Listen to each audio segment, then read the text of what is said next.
Homilias do Padre Giovanni, Missa Dominical.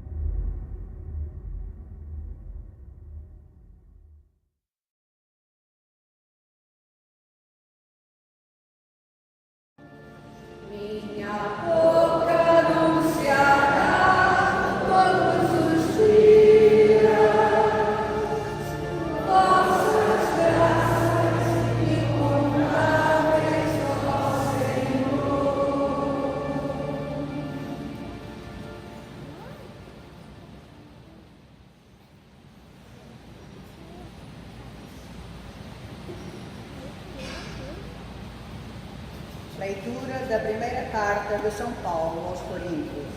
Irmãos, aspirai aos dons mais elevados. Eu vou ainda mostrar-vos um caminho incomparavelmente superior. Se eu falasse todas as línguas, as dos homens e as dos anjos, mas não tivesse caridade, eu seria como um bronze que soa um quinto símbolo derretido. Se eu tivesse o dom da profecia, se conhecesse todos os mistérios e toda a ciência, se tivesse toda a fé, a ponto de transportar montanhas, mas não tivesse caridade, eu não seria nada. Se eu gastasse todos os meus bens para sustento dos pobres, se eu entregasse o meu corpo às chamas, mas não tivesse caridade, isso de nada serviria. A caridade é paciente, é benigna.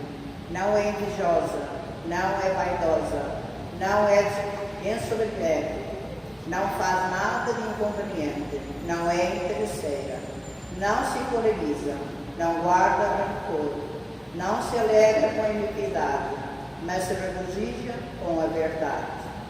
Suporta tudo, crê tudo, espera tudo, desculpa tudo. A caridade não acabará nunca. As profecias desaparecerão, as línguas cessarão, a ciência desaparecerá. Com efeito, o nosso conhecimento é limitado e a nossa profecia é imperfeita. Mas quando vier o que é perfeito, desaparecerá o que é imperfeito. Quando eu era criança, falava como criança, pensava como criança, raciocinava como criança.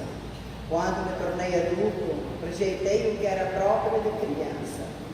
Agora nós vemos no espelho confusamente, mas então veremos face a face. Agora conheço apenas de modo imperfeito, mas não conhecerei como sou conhecido.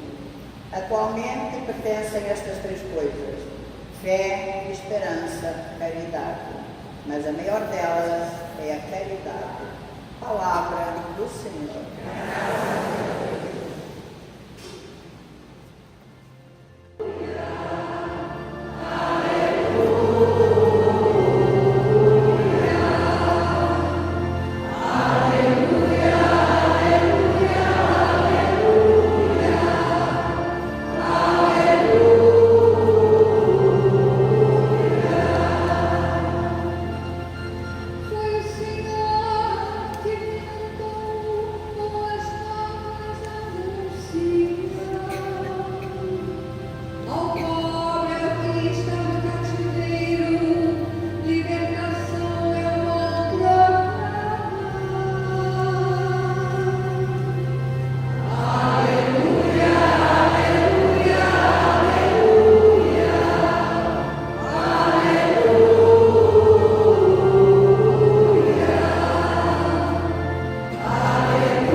O Senhor esteja convosco.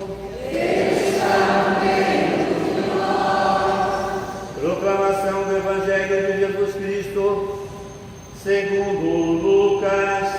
Glória a vós, Senhor.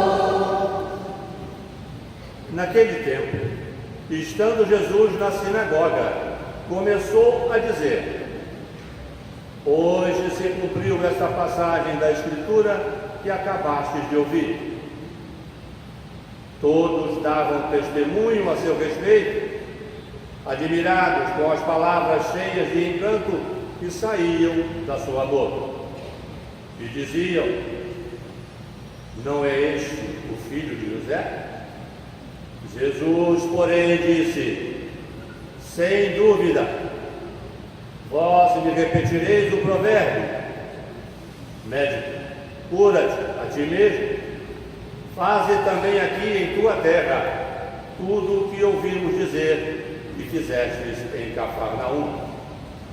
E acrescentou: em verdade eu vos digo que nenhum profeta é bem recebido em sua pátria. De fato, eu vos digo, no tempo do profeta Elias, quando não choveu durante 3 anos e 6 meses, e houve grande fome em toda a região, havia muitas viúvas em Israel. No entanto, a nenhuma delas foi enviado Elias, senão a uma viúva que vivia em Serepta, na Sidônia. E no tempo do profeta Eliseu, havia muitos leprosos em Israel. Contudo, nenhum deles foi curado, mas sim Naamã o sírio. Quando ouviram estas palavras de Jesus, todos na sinagoga ficaram furiosos. Levantaram-se e o expulsaram da cidade. Levaram-no até o alto do monte, sobre o qual a cidade estava construída, com a intenção de lançá-lo no precipício. Jesus, porém, passando pelo meio deles, continuou o seu caminho. Palavra da salvação. Glória a vós, Senhor.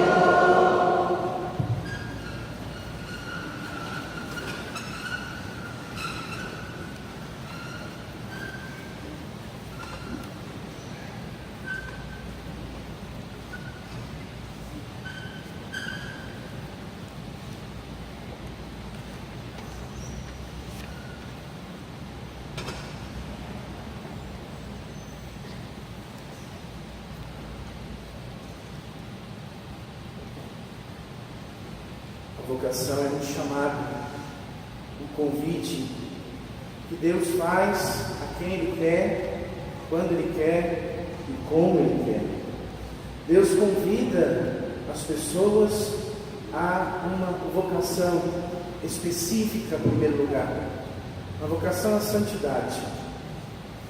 Essa vocação à santidade está ligada à vocação à vida. Todos os seres humanos são chamados à vida e à vida de santidade.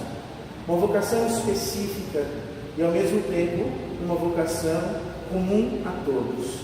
Todos nós que estamos aqui somos chamados à vida e também somos chamados à santidade. Somos chamados a viver uma vida plena, uma vida coerente, uma vida digna, uma vida honesta, uma vida que de fato seja, ou que lute e busque ser, um reflexo do amor de Deus. Para isso é necessário o perdão, mas não só perdoar aqueles que nós amamos, mas perdoar a quem nós achamos que não merecem nosso perdão, a quem nós achamos que não deveríamos perdoar, a quem teríamos motivos, humanamente dizendo, para guardar sentimentos, rancores ou mágoas dentro de nós. O perdão é algo essencial para a vocação à santidade, porque o perdão nos liberta de toda a opressão do pecado, de toda a opressão do mal, e a ausência de perdão faz uma brecha para que o mal possa entrar em nossa vida e nos atrapalhar. Por isso, quando o profeta ele é convidado por Deus, quando ele é chamado por Deus, e Deus vai falando: antes que você fosse gerado no ventre materno de sua mãe, eu já te conhecia e já havia te chamado e consagrado. Ele está fazendo a antecipação daquilo que o profeta poderia ali viver como dificuldade dificuldade com as pessoas. Porque se eu entendo que o meu chamado foi ainda no ventre materno, então eu cresço aprendendo a controlar as minhas emoções, a controlar a minha razão, a controlar aquilo que eu sou, o que eu tenho, e vou crescendo ainda mais voltado para uma missão específica. É claro que todos nós temos que controlar nosso temperamento, temos que controlar as nossas respectivas escolhas, sempre. Mas quando eu tenho uma vocação específica e eu preciso voltar a minha vida àquela vocação específica, isso me facilita um pouco mais esta mudança ou transformação, ou ainda a coerência de uma vida totalmente voltada para o Senhor. Há de dizer aqui, e não poderia deixar passar, a belíssima forma pela qual a primeira leitura é lida todos os primeiros domingos de cada mês, pelo nosso irmão, que aqui no Braille vai lendo belíssimamente, emocionantemente ao nosso coração, por vermos que existe um chamado. E quando existe um chamado, uma vocação específica, não existem barreiras, não existem limites, não existe nada que se possa atrapalhar o chamado de Deus. Aquilo que poderia parecer um empecilho, aquilo que poderia parecer um problema, deve ser superado para que a nossa missão aconteça. Para que aconteça em nossa vida aquilo que é importante de acordo com a vontade de Deus. E nós aqui temos a alegria e a graça de ter um irmão lendo para nós uma vez por mês uma leitura em braille, mostrando mais uma vez como é possível superar as dificuldades, os obstáculos, para fazermos a nossa missão, para vivermos o nosso chamado vocacional e missionário.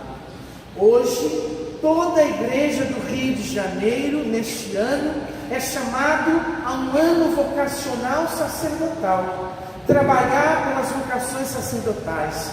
Trabalhar para que, no seio desta comunidade paroquial, nasça santos sacerdotes, jovens ou não jovens, homens que queiram ser sacerdotes, doando a sua vida e aprendendo dia após dia a superar suas dificuldades para servir o povo e ajudar o povo como ponte que vimos na semana passada no diálogo de encontro com Deus. É importante também a nossa consciência neste ano vocacional sacerdotal para rezarmos incessantemente pelos sacerdotes. Às vezes, quando vemos reportagens nos jornais fantásticos e outros jornais que assim passam a televisão, ou jornais escritos, falando de atitudes de sacerdotes comprovadas ou não comprovadas, nós temos a tendência à crítica, nós temos a tendência à condenação, nós temos a tendência a alimentarmos aquilo ou dentro de nós, ou pior ainda, fora. Mas nós precisamos lembrar aquilo que o Senhor Jesus Cristo nos ensinou: quem não tiver pecado, que atire a primeira pedra. Não estamos aqui vendo a gravidade ou não gravidade dos acontecimentos. Sabemos que a igreja é mãe e que ao longo da história tem cuidado direta e indiretamente de todos os seus sacerdotes.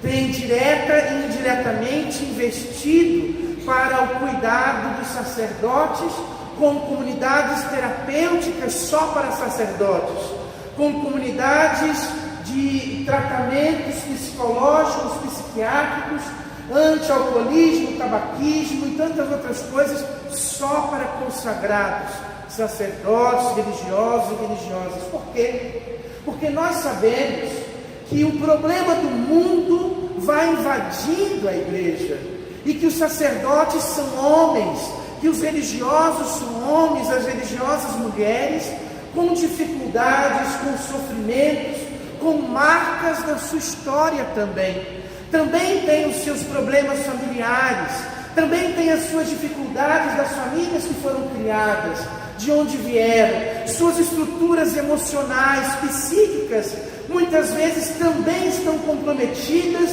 igual a todos os outros seres humanos do nosso tempo. E é preciso cuidar, é preciso tratar, é preciso ter caridade, é preciso ter bondade e é preciso de fato viver o Evangelho. Estas horas nos fazem pensar se a vocação de alguém pode ser de fato medida pelos seus erros ou pelos seus acertos. A vocação de ninguém é medida por erros ou acertos. Vocação é vocação independentemente de erros ou de acertos. Agora, os erros e os acertos devem ser cuidados, devem ser amados, transformados, independente de quem seja, independente do que ocupe, do cargo que ocupe ou do que aconteceu na vida da pessoa. É preciso que saibamos separar a vocação e o chamado das limitações humanas, das dificuldades humanas, das doenças humanas, das pressões e opressões humanas que necessitam verdadeiramente da cura, da libertação, da transformação, da ação psicológica, psiquiátrica, da ação de médicos, da ação de profissionais capacitados para agir assim. Visto aí a grande síndrome de burnout, que tem ocupado grande espaço no pensamento, no tratamento, no crescimento cognitivo da igreja nesse tempo para cuidar dos seus sacerdotes, que muitas vezes estafados acabam por se perder e vivendo aquilo que não são chamados a viver. Mas a eles devemos o nosso respeito e o nosso cuidado. Porque assim como Jeremias foi chamado no ventre materno, antes que fosse gerado, cada um de nós somos chamados à nossa vocação no ventre materno. Seja ela a vocação matrimonial, sacerdotal, religiosa, já no ventre materno fomos chamados, com as estruturas que fomos recebendo ao longo de toda a nossa gestação e de toda a nossa criação. Mas é preciso que acreditemos no sagrado e na manifestação de Deus, que leva a nossa boca a anunciar todos os dias a graça de Deus, que é incontável no meio do Senhor, no meio de nós. Deus tem derramado de maneira extraordinária a sua graça, e tem de fato dado esta graça a todos aqueles que assim desejam. Baseado no Evangelho, onde Jesus, ao ler as Sagradas Escrituras, o profeta, ele vai nada mais, nada menos do que acrescentando a sua vida ali, dizendo: hoje está no meio de vós, hoje se cumpriu essa passagem, eu sou aquele que está cheio de Espírito, do Espírito, para fazer a boa nova acontecer. E aquele povo querendo que acontecesse as mesmas coisas que ouviram falar em Cafarnaum, mas ao mesmo tempo tem a crítica no coração. Falaram tanto que Jesus em Cafarnaum fazia tantos milagres, mas aqui o coração está fechado, porque o coração está criticando. Ele é o filho de José, conhecemos a sua mãe, conhecemos o seu pai, conhecemos os seus irmãos, conhecemos aquilo que ele é, a sua estrutura, conhecemos todas as coisas. O coração foi fechando, e não é possível que milagre aconteça, porque aquela terra não está boa, aquela terra está cheia de espinhos, de críticas, está endurecido como pedra, com raiva e sentimentos negativos, está descampada e o mal tem vindo, e as pessoas têm vindo e arrancado a semente. Essa terra não está boa. Mas Jesus lembrou que 2 milagres feitos ali por Deus, através de 2 profetas, Elias e Eliseu, a viúva de Sarepta e também aquele de Naim, o leproso de Naim, de Naamã, que foi criado, que foi curado, liberto, transformado, e eles não eram ali da comunidade, e eles não estavam ali naquela comunidade, eles não faziam parte daquele povo, eles não faziam parte daquele povo chamado, congregado, dos quais os profetas tinham a missão de evangelizar, de anunciar, de pregar, de mostrar a palavra da libertação. A palavra que vem dos profetas é a palavra de Deus, é a palavra revelada. Mas eles curaram estes 2. Deus os usou para a cura alcançou aqueles 2 que não faziam parte de um povo escolhido. que não faziam parte de um povo que os profetas foram direcionados. Por quê? Porque o coração deles estava aberto. E o que aconteceu com o povo de Nazaré? Com o seu coração fechado, começou a levar Jesus para o abismo, querendo empurrar o abismo abaixo. Mas ele passou no meio, sem nada acontecer. O coração endurecido atrapalha a obra de Deus.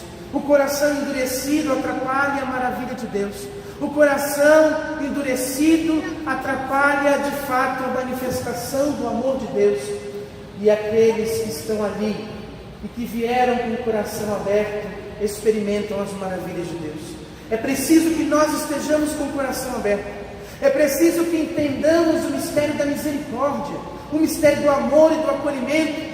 E aí a segunda leitura vem de maneira espetacular dizendo: aspirai os dons e os carismas, aspirai as manifestações de Deus, aspirai o Deus mexendo, agindo, falando na sua vida, mas sobretudo a caridade que soa com alegria, a caridade que não tem exigências, a caridade que não aponta o dedo, a caridade que não vive de críticas, a caridade que é o amor puro, o amor que não põe limites, barreiras, bloqueios, obstáculos, mas simplesmente ama, e ama, e ama, e ama, e ama, e ama, e ama, ama, ama, ama sem fim. Por isso hoje, amados irmãos e irmãs, nesta liturgia, onde somos chamados a ver a nossa vocação santificante, onde somos chamados a ver a nossa missão de evangelização e a procurar corações que estejam disponíveis para a palavra e trabalhar o nosso coração para que estejamos disponíveis para a palavra. Aspiremos o dom do Espírito, aspiremos a graça da profecia ou das línguas, da ciência ou da sabedoria, aspiremos a graça de todos os dons, mas sobretudo aspiremos a caridade uns para com os outros, o amor uns para com os outros, para que construamos um reino de paz, de justiça e de misericórdia. Que o nosso coração esteja aberto para que esta caridade, esse amor, seja uma realidade viva e real, e que aprenda a desvencilhar todos os obstáculos, todos os problemas, para que a vontade de Deus aconteça e se torne uma realidade na nossa vida.